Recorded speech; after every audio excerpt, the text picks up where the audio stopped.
सो हम क्या कर रहे थे, हाँ, अगर हम बहुत ज्यादा घिस घिस करके ब्रश करते हैं, राइट, या फिर हम सर्कुलर मोशन में ब्रश नहीं करते, तो ये भी बहुत इंपॉर्टेंट है किस तरह से आप ब्रश करते हो ना। ब्रश ब्रश हमेशा हमको सर्कुलर मोशन में करना चाहिए, ऐसे साइड साइड में नहीं करना चाहिए।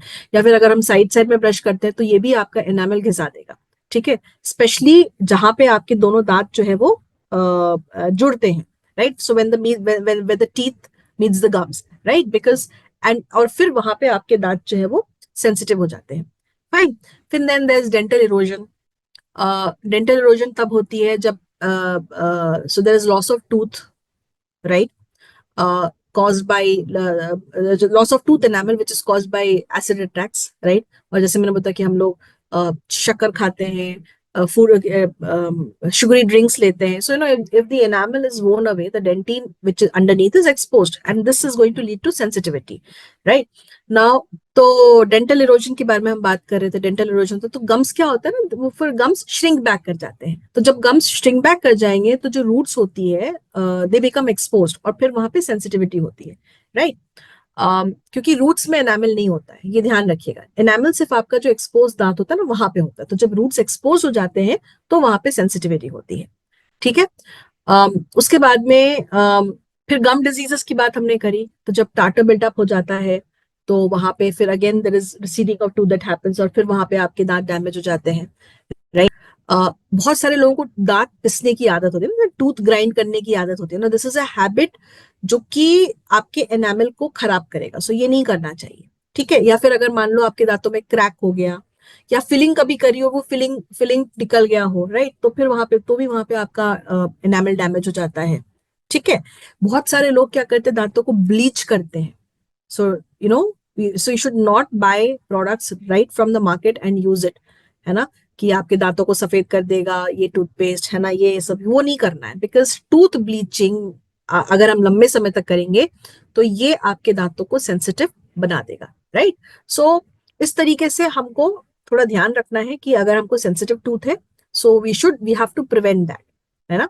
तो कैसे प्रिवेंट करेंगे? सबसे पहले तो ब्रश कीजिए, that's very important. Brush before going to sleep, right, ये बहुत बहुत इंपॉर्टेंट है, ठीक है।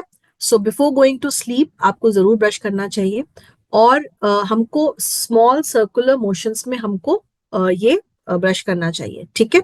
और साइड साइड में ब्रश नहीं करना चाहिए।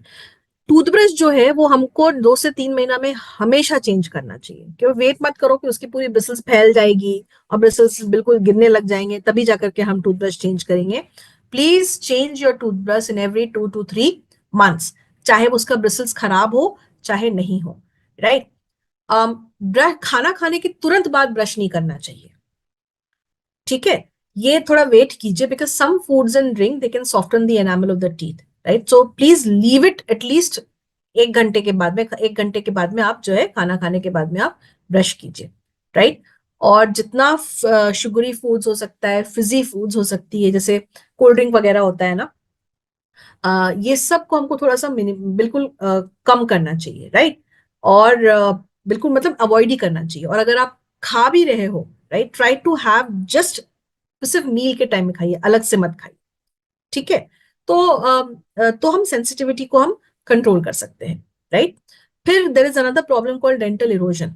ना जैसे मैंने बताया कि इरोजन जो है ये भी एनामल, ये भी एसिड अटैक की वजह से होती है, और ये एनामल जब घिस जाता है तो वहां पे डेंटल इरोजन हो जाती है। So enamel which is the hard protective coating of the tooth, ये हमारे सेंसिटिव डेंटिन को जो उसके नीचे होती है उसको प्रोटेक्ट करता है। लेकिन जब एनामल घिस जाता है तो डेंटिन एक्सपोज हो जाती है, which is going to lead to pain and sensitivity, right. This is another problem that happen, right. तो आपको डेफिनेटली वही सारी चीजें करनी है जो कि हमको अपने दांतों को प्रोटेक्ट करने के लिए किया जाता है, राइट। तो दीज आर सम प्रॉब्लम्स जो कि आपको होती है। बहुत सारे लोग क्या करते हैं, टूथ की वाइटनिंग करते हैं, जैसे मैंने आपको बताया, राइट। सो प्लीज अगर आप ये कर रहे हो, please do not do it on your own, go to a doctor और फिर वहां पे हम लोग जो है अपने दांतों की वाइटनिंग का ट्रीटमेंट जो है वो ले सकते हैं। फाइन। तो these are some problems and इससे हम कैसे बचेंगे, ठीक है। तो डेफिनेटली हमें, so we discussed about that, right, we discuss. so definitely the best thing and to do is to brush your teeth twice, है ना।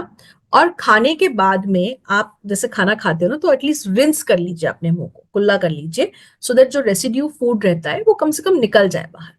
तो आप जब ग्लिस्टर यूज करते हैं, तो ग्लिस्टर अभी हमारे पास में दो तरह से आता है, दो वेरिएंट्स में आता है। एक ग्लिस्टर मल्टी एक्शन आ रहा है और दूसरा ग्लिस्टर हमारा हर्बल्स आ रहा है।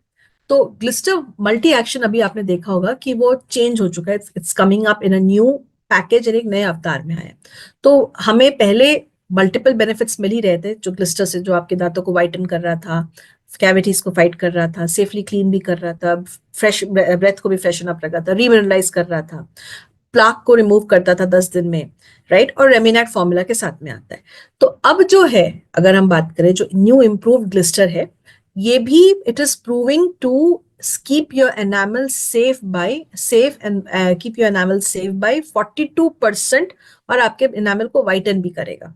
ठीक है, कोई पैराबेन नहीं है, कोई एनिमल डिराइव्ड इंग्रेडिएंट्स नहीं है, कोई अल्कोहल नहीं है, कोई शुगर नहीं है, कोई पेरोक्साइड्स नहीं है, और इसका जो फ्लेवर है वो न्यूट्रलाइट के फार्म से आया। So the peppermint flavour that you are getting in this, that is coming from Nutrilite grown farms, right. तो दिस में प्लांट बेस्ड फॉर्मूला है, इसमें आपको प्लांट बेस्ड इंग्रेडिएंट्स है, glycerin which is also plant based in this, sorbitol which is also plant based in this. तो जो sweetness आ रही है वो एक्चुअली सोबिटॉल से आती है, ठीक है। And this is also approved and accepted by the Indian dental association, ठीक है। जो इसका रेमिनैट फॉर्मूला है, रेमिनैट दांतों को रीमिनरलाइज करता है। तो जो भी वेयर एंड टेयर होती है, ये जो रेमिनैट टूथ रिपेयर एक्शन है, it gives back the minerals to your teeth. तो इसीलिए यहाँ पे आपके दांत हेल्दी होते हैं और आपके दांतों में से मिनरल लॉस नहीं होता है, right. It is it is proven it, and हमारा क्लेम ये है कि अगर आपने 2 बार ठीक तरीके से ब्रश किया है तो आपका जो प्लाक है ना, वो 10 दिन के अंदर में सिग्निफिकेंटली कम हो जाएगा।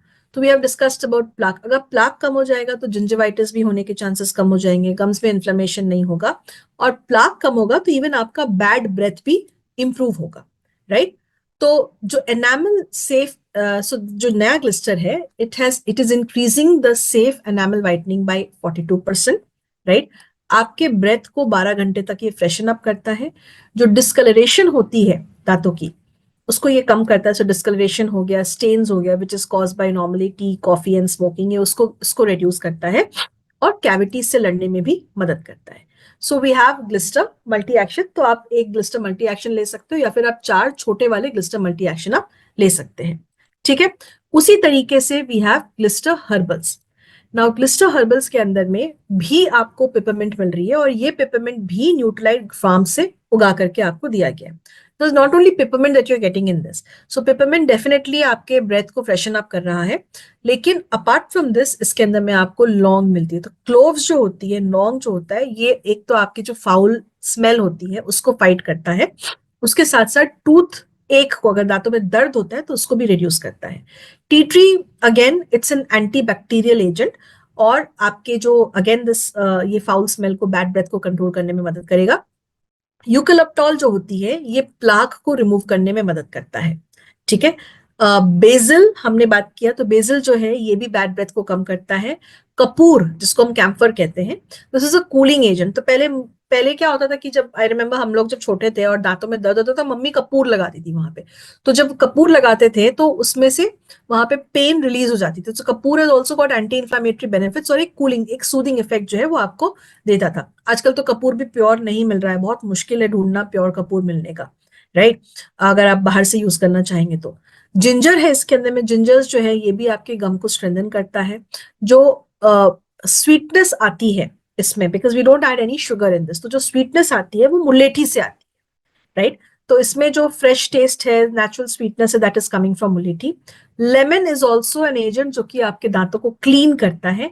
नीम आपके बैड ब्रेथ को फाइट करने में मदद करेगा, दांतों को क्लीन करने में मदद करेगा, और स्पीयरमिंट जो है ये भी आपके ब्रेथ को फ्रेशन अप करता है। तो आप देखिए 11 हर्बल इंग्रेडिएंट्स आपको इसके अंदर में मिल रहे हैं, प्लस इसमें रेमिनैट फॉर्मूला मिलता है। इसमें जो बीड्स अगर आप देखोगे, छोटे छोटे बायोडिग्रेडेबल माइक्रो बीड्स होते हैं। इसके अंदर में जितने भी हमने इंग्रेडिएंट्स की बात करी है, ये सारे इंग्रेडिएंट्स में से आपको एसेंशियल ऑयल्स जो है, they are inside these biodegradable beads, right. तो व्हेन यू ब्रश, तो ये जो बीड्स होते हैं आपके दांतों पे रब करते हैं तो बर्स्ट करते हैं और आपको इसकी फ्रेशनेस देते हैं। तो वी क्लेम कि इसमें आपको 12 घंटे का जर्म प्रोटेक्शन मिलता है और आपके ब्रेथ को भी 12 घंटे तक फ्रेश रखता है। अनदर क्लेम्स इज कि जब आप ब्रश करते हो और 10 दिन तक सिग्निफिकेंटली, अगर 10 दिन तक आपने कंटिन्यूसली ब्रश किया है तो आपका प्लाक जो है वो सिग्निफिकेंटली कम हो जाएगा। ठीक है, उसके साथ साथ दांतों में सेंसिटिविटी भी कम हो जाएगी। अगर आपने रेगुलरली इसको यूज किया है तो आपके दांतों की सेंसिटिविटी भी कम हो जाएगी और गम रिलेटेड इश्यूज जो है वो भी 10 दिन में खत्म हो जाएंगे। So we can have Glister herbals. तो जो भी आपको पसंद है, दोनों ही अच्छे हैं। पीपल आस्क मी दोनों में से कौन सा बेटर है। मुझे ग्लिस्टर हर्बल्स का टेस्ट पसंद है, इसलिए आई प्रिफर ग्लिस्टर हर्बल्स। मेरे घर में दूसरे लोगों को ग्लिस्टर मल्टी एक्शन पसंद है, राइट। सो दोनों के इक्वल बेनिफिट्स होते हैं। इट्स जस्ट कि आपको ग्लिस्टर हर्बल्स में हर्बल बेनिफिट्स मिल रहे हैं, हर्बल का टेस्ट मिल रहा है, बहुत अच्छा टेस्ट है, एंड इसीलिए I prefer this Glister herbals, right. So this is about oral health and hygiene.